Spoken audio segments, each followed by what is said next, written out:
Il existe en Arabie Saoudite une cité que le temps n'a pas effacée. Ces monuments sont là, debout, sculptés dans la roche, comme si leurs bâtisseurs venaient tout juste de poser leurs outils. Mais personne ne les habite, personne ne les visite. Et ce silence n'est pas un hasard, c'est un avertissement. Un rappel qu'Allah a gravé dans la pierre pour que les générations qui viennent ne l'oublient jamais. Alors, avant d'aller plus loin, si ce genre de rappel te touche, si tu cherches des contenus qui nourrissent vraiment ton âme, abonne-toi à cette chaîne, active la cloche et partage cette vidéo avec quelqu'un qui en a besoin ce soir. Maintenant, installe-toi confortablement, parce que ce que tu vas entendre va peut-être changer ta façon de voir ta propre vie. Cette cité s'appelle Al-Oula, connue aussi sous le nom de Madain Saleh, et elle se trouve dans le nord-ouest de l'Arabie Saoudite. Elle est classée parmi les sites les mieux préservés du monde antique. Des façades monumentales taillées directement dans la montagne, des tombeaux immenses, des structures qui défient le temps et l'imagination. Et pourtant, malgré toute cette splendeur, malgré les millions que certains voudraient y investir aujourd'hui pour en faire une destination touristique mondiale, il reste une réalité que l'on ne peut pas effacer. Le prophète Muhammad, paix et salut sur lui, a traversé ces terres et a dit à ses compagnons de ne pas s'y attarder, de ne pas manger de sa nourriture, de ne pas boire de son eau, sauf d'un seul puits précis, et de traverser cet endroit rapidement, les yeux baissés, le cœur rempli de crainte.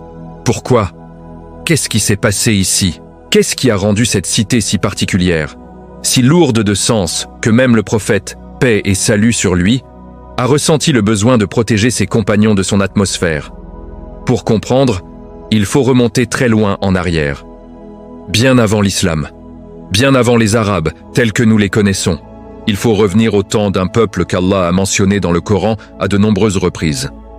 Un peuple que l'histoire n'a pas oublié, parce que leur fin est l'un des signes les plus puissants que Allah nous a laissés. Ce peuple s'appelait Thamoud. Et leur histoire commence comme beaucoup d'histoires humaines, avec des dons extraordinaires et une ingratitude profonde. Les Thamoudéens étaient un peuple d'une puissance remarquable. Ils habitaient ces terres fertiles, ces vallées généreuses, ces montagnes qu'ils avaient appris à dompter d'une façon que peu de civilisations ont jamais égalée. Ils ne construisaient pas seulement sur la terre, ils sculptaient dans la roche vive. Ils creusèrent des palais entiers à même la montagne, des salles, des chambres, des façades ornées, comme si la pierre elle-même leur obéissait. Allah lui-même rappelle ce don dans le Coran, dans la sourate Al-A'raf. Et rappelle-vous quand il vous a établi comme successeur après les A'adi, et vous a installé sur la terre, vous bâtissez des palais dans ces plaines et vous taillez des demeures dans les montagnes. Rappelez-vous donc les bienfaits d'Allah et ne répandez pas la corruption sur la terre. Voilà le premier drame de cette histoire. Ils avaient tout. La force, la terre, l'abondance, des demeures que le temps ne pouvait pas détruire. Et pourtant, tout ce que cette richesse a produit en eux, c'est l'arrogance. Les puissants parmi eux ont commencé à mépriser les faibles. Les riches ont oublié que leur richesse venait d'Allah. Ils ont commencé à se croire supérieurs, intouchables, au-dessus de tout compte. Et c'est exactement à ce moment-là, quand un peuple commence à oublier Allah, qu'Allah envoie sa miséricorde sous la forme d'un avertissement. Il leur a envoyé un homme parmi eux, un homme qu'ils connaissaient, un homme intègre, respecté, qui n'avait jamais menti. Son nom était Saleh, que la paix soit sur lui. Et Saleh se leva parmi son peuple avec un message simple, comme tous les prophètes avant lui. Adorez Allah seul, ne lui associez rien. Revenez à celui qui vous a créé, qui vous a nourri, qui vous a donné tout ce que vous possédez. Mais les grands de ce peuple, ceux qui avaient le plus à perdre si leurs compatriotes obéissaient à Allah, ont refusé. Ils ont dit « Tu n'es qu'un homme comme nous. Pourquoi t'écouterions-nous? Si tu es vraiment un prophète, prouve-le. » Et leur défi était précis, presque provocateur. Ils lui ont désigné une roche particulière, une roche massive, et ils ont dit « Fais sortir de cette roche une chamelle. Une chamelle vivante, réelle, avec ses caractéristiques. Et si tu y arrives, nous croirons. » Saleh, que la paix soit sur lui, se tourna vers Allah. Et Allah, dans sa puissance absolue, fit sortir de cette roche une chamelle, vivante, réelle, un miracle visible, tangible, que tous ont vu de leurs propres yeux. Et avec elle, une condition que Saleh leur transmit de la part d'Allah. Laissez-la paître librement sur la terre d'Allah. Laissez-la boire à la source. Ne lui faites aucun mal, car si vous lui faites du mal, le châtiment d'Allah se rapproche. Certains ont cru. Leur cœur a reconnu la vérité, mais d'autres, ceux qui étaient endurcis dans leur arrogance, ont continué à nier. Et peu à peu, la chamelle est devenue pour eux un symbole insupportable. Elle leur rappelait chaque jour qu'ils avaient tort, qu'il y avait au-dessus d'eux une puissance qu'ils ne pouvaient pas contrôler. Et ce rappel-là, les orgueilleux ne peuvent pas le supporter longtemps. Alors 2 hommes parmi eux se levèrent et tuèrent la chamelle. Ce n'était pas un simple acte de violence, c'était un défi direct à Allah. C'était une déclaration. Nous n'acceptons pas tes signes, nous n'acceptons pas ton autorité.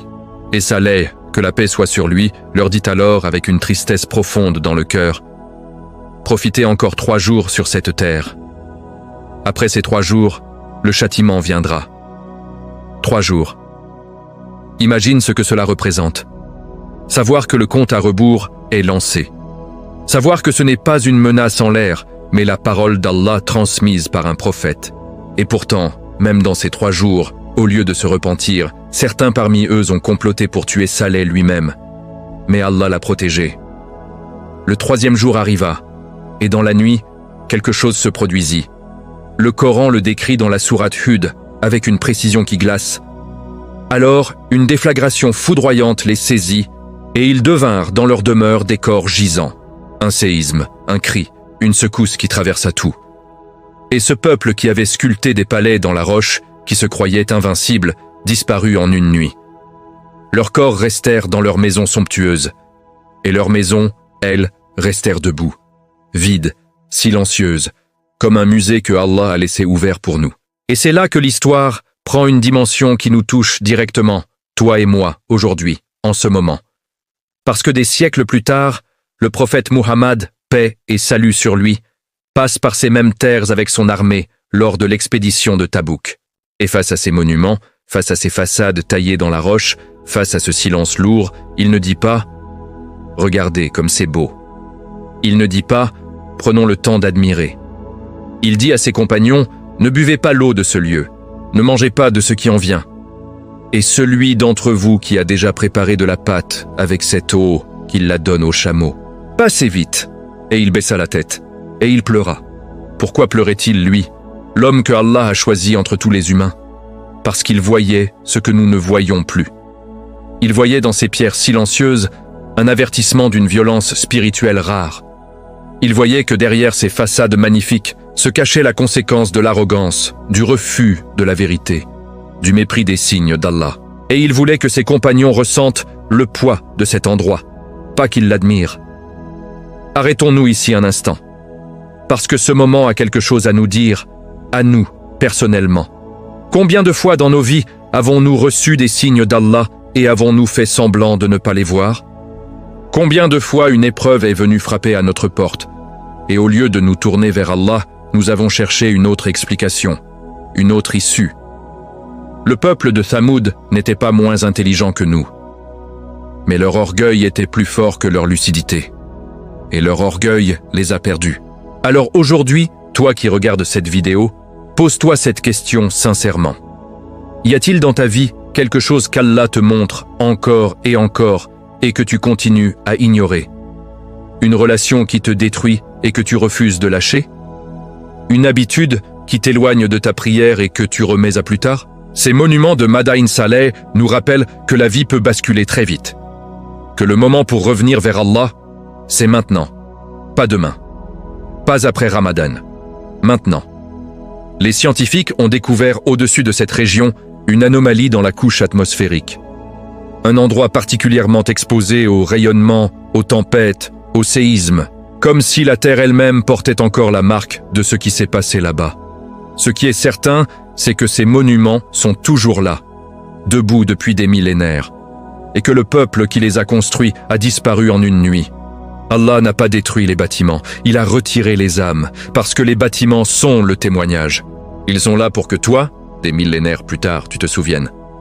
Pour que tu comprennes que la vraie force n'est pas dans ce qu'on construit, elle n'est pas dans ce qu'on accumule. La vraie force C'est le lien qu'on entretient avec celui qui nous a créés. Et ce lien-là, aucun tremblement de terre ne peut le briser si on le nourrit sincèrement. La chamelle de Saleh était un signe visible, tangible. Et pourtant ils l'ont tué. Nos signes à nous, aujourd'hui, sont peut-être moins spectaculaires. C'est ce frisson quand tu entends le Coran. Ce sentiment de vide quand tu t'éloignes de la prière. Cette paix inexplicable que tu ressens quand tu te prosternes. Ces signes-là, ils sont réels. Et Allah les a placés dans ta vie pour que tu reviennes à lui. Le prophète Mohammed, paix sur lui, en passant devant ces ruines, a pleuré. Il a pleuré pour un peuple qui n'existait plus depuis des siècles, parce qu'il comprenait la tragédie de quelqu'un qui a la vérité devant lui et qui choisit de s'en détourner. Ne sois pas cette personne, tu as la vérité devant toi. Tu as le Coran, la prière, la possibilité, en ce moment même, de te tourner vers Allah et de dire « Ya Allah, je reviens. Je ne suis pas parfait, mais je reviens. » Et Allah, dans sa miséricorde infinie, ne te demandera pas pourquoi tu as mis si longtemps. Il t'accueillera. Parce qu'il est Al-Ghafour, celui qui pardonne abondamment. Il est Ar-Rahim, le très miséricordieux.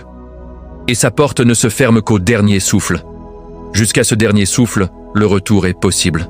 Alors ne laisse pas les monuments de ta propre vie, tout ce que tu as construit, tout ce que tu as accumulé, prendre plus de place dans ton cœur qu'Allah. Parce que tout cela restera, comme les monuments de Thamoud. Et toi, tu partiras. La seule question qui comptera ce jour-là, c'est qu'est-ce que tu auras emmené avec toi? Si cette vidéo t'a touché, si elle a remué quelque chose dans ton cœur, ne la garde pas pour toi. Partage-la avec quelqu'un qui en a besoin. Laisse un commentaire pour nous dire ce que tu ressens, ce que tu retiens, ce que tu veux changer. Et si tu n'es pas encore abonné, rejoins cette famille qui cherche ensemble à se rapprocher d'Allah. Parce que nous sommes tous en chemin, et le chemin est plus doux quand on le fait ensemble.